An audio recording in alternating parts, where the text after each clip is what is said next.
우리가 성경을 읽을 때에 구약 성경과 구약의 메시지만 읽는다면 그 결과는 유대교 신앙처럼 될 수밖에 없습니다.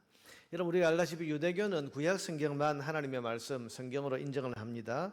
그러니 우리가 구약 성경만 늘 읽고 구약의 메시지만 알고 있다면 유대교와 하나도 다를 바가 없어지게 되는 겁니다. 그러나 우리는 예수님이 오셔서 완성하신 복음을 담고 있는 신약 성경을 함께 가지고 있습니다. 편의상 우리가 구약을 율법이라고 부른다면 신약은 복음이라고 부를 수 있는데, 우리가 율법만 읽어서는 안 되고 복음을 같이 읽어야 바른 성경 해석을 하게 되고 또 오류에 빠지지 않을 수 있는 것입니다. 그래서 우리가 구약 성경을 열심히 읽고 배우고 또 구약의 메시지를 알아야 하지만 구약만 알면 안 되고 항상 구약과 신약을 함께 이해해야 되고, 율법만 알면 안 되고 율법과 더불어서 복음을 함께 알아야, 그래야 우리가 바른 신앙을 바른 신앙생활을 할 수 있는 것입니다.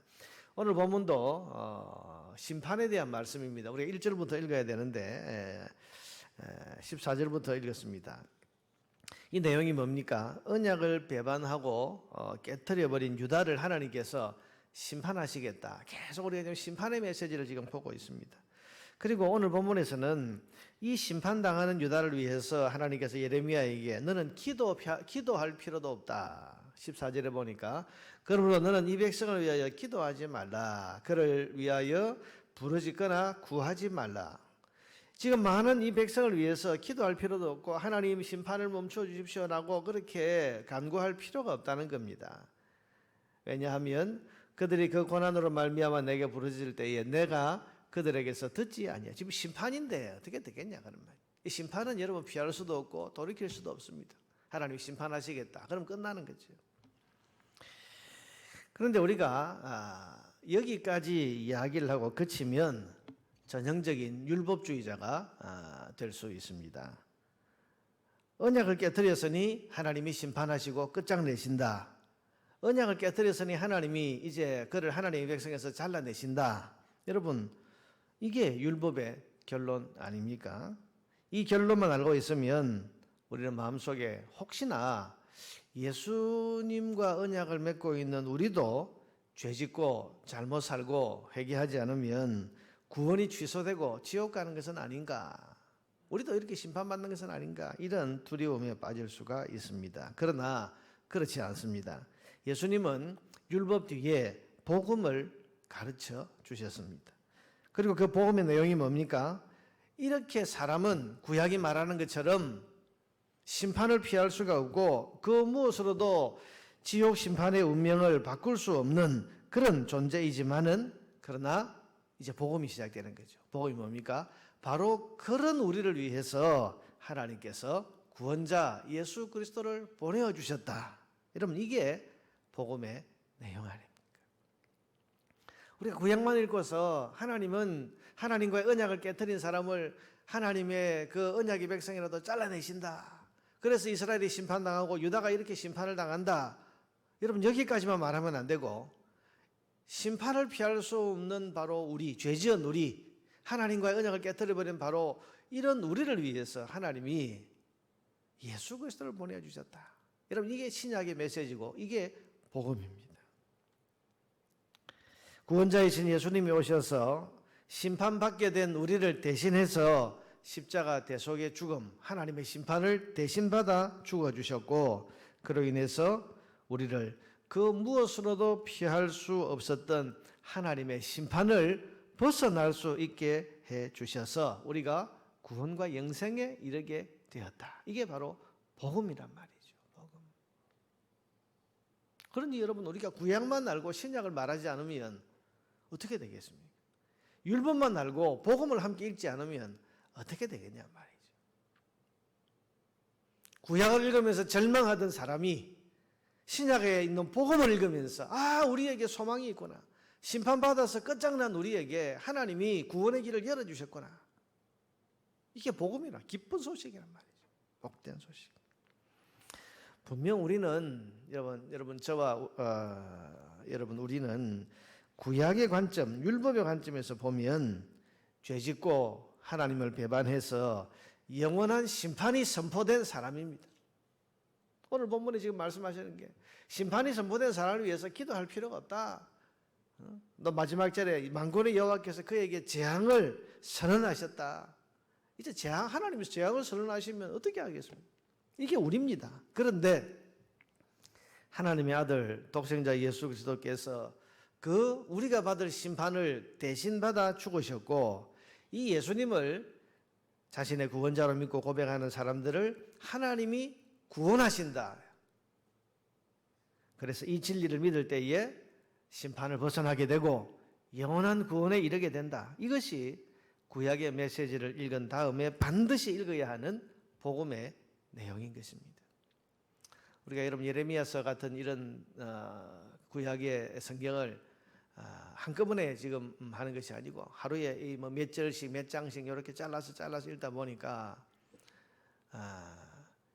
이 메시지만 이제 생각을 하게 되면 우리가 이런 헛된 또 잘못된 그런 오류에 빠질 수가 있는 거죠. 유대교 신앙, 율법 신앙. 때로는 여러분 설교를 하는 설교자들이나 말씀을 가르치는 분들이 구약의 메시지만을 강하게 주장하다가 율법 뒤에 주신 이 복음을 함께 이야기하지 못하면 사람들은 헷갈리게 되고 두려워하게 되고 우리가 율법 아래 살아가는 사람들처럼 그렇게 신앙생활을 할 수가 있다는 말입니다. 사랑하는 여러분, 율법과 함께 반드시 복음을 읽고 복음을 믿으시기를 바랍니다. 우리는 율법에 따라서 저주와 심판을 받은 소망 없는 존재였지만은 이 저주와 심판을 우리 대신 받으신 예수님 십자가 대속의 죽음으로 구원과 영생의 복을 받은 사람들입니다. 여러분 예레미야 선지자가 이 복음을 만약에 미리 알았더라면 심판이 선포된 유다 백성들을 위해서 통곡하고 눈물을 흘리는 대신에 아마도 이 영광스러운 은혜의 복음을 열심히 전했을 것입니다.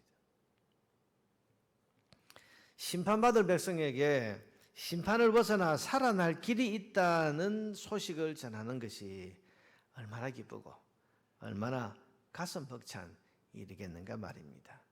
나중에 여러분 우리가 예레미야서를 쭉 읽어보면요, 나중에 이제 33장 이하로 넘어가 보면 이제 새로운 이 복음을 하나님께서 이 온 세상 백성들에게 주시겠다는 그런 약속이 나옵니다. 아직 우리는 지금 11장을 읽고 있기 때문에 그 부분까지 나가지 않았습니다만은, 그래서 우리가 성경을 읽을 때는 전체를 읽어야 되는 거죠. 근데 이제 새벽기도 같이 우리가 이렇게 짧은 구절을 가지고 또 그 구절 안에 있는 메시지를 우리가 읽고 묵상을 할 때에는 오해를 할 수가 있습니다. 그렇지만 우리가 전체적인 이런 성경이 말하는 큰 메시지, 또 예레미야서 전체가 말하는 여러분 예레미야서는요, 심판받아 멸망당하는 그 예루살렘을 보면서 눈물 흘린 그런 예레미야 이야기를 담고 있지만, 그러나 여러분 33장 이하로 가보면요, 하나님께서 나중에 이 모든 것들을 역전시키시고 복음을 주시겠다고 하는, 새 언약을 주시겠다고 하는 그 내용이 뒤에 나오게, 이 소망의 메시지입니다. 어찌됐건 여러분, 우리가 말씀을 들을 때 또 구약 성경을 특별히 읽을 때에 이 율법과 복음의 관계를 잘 기억하고, 그래서 우리가 이 율법의 메시지만을 가지고 섣불리 판단하거나 생각하지 않도록 그렇게 우리가 조심해야 되고, 항상 우리는 이런 죽을 운명이고 우리는 이렇게 율법의 저주를 받아서 피할 수 없는 그런 심판 앞에 놓인 존재였는데 하나님께서 이런 우리를 위해서 독생자 예수 그리스도를 보내주시고 이 심판에서 벗어나 구원받을 길을 열어주셨다. 이것을 우리가 늘 마음에 새기고 이 복음에 대한 믿음과 확신을 가지고 살아야 하는 것입니다. 오늘 우리는 우리에게 율법과 함께 복음이 전해졌다는 사실에 감사하시기를 바랍니다. 심판이 선포된 우리에게 심판을 벗어나 영생에 이르는 길이 열리게 됨을 하나님 앞에 감사하실 수 있기를 바랍니다. 그리고 이 놀라운 은혜의 복음을 이루시고 이 은혜의 복음을 우리에게 전해주시고 믿게 해주신 성부, 성자, 성령, 삼위 하나님을 찬양하고 감사하며 영광 돌리는 오늘 아침에 기도의 시간이 되시기를 바랍니다.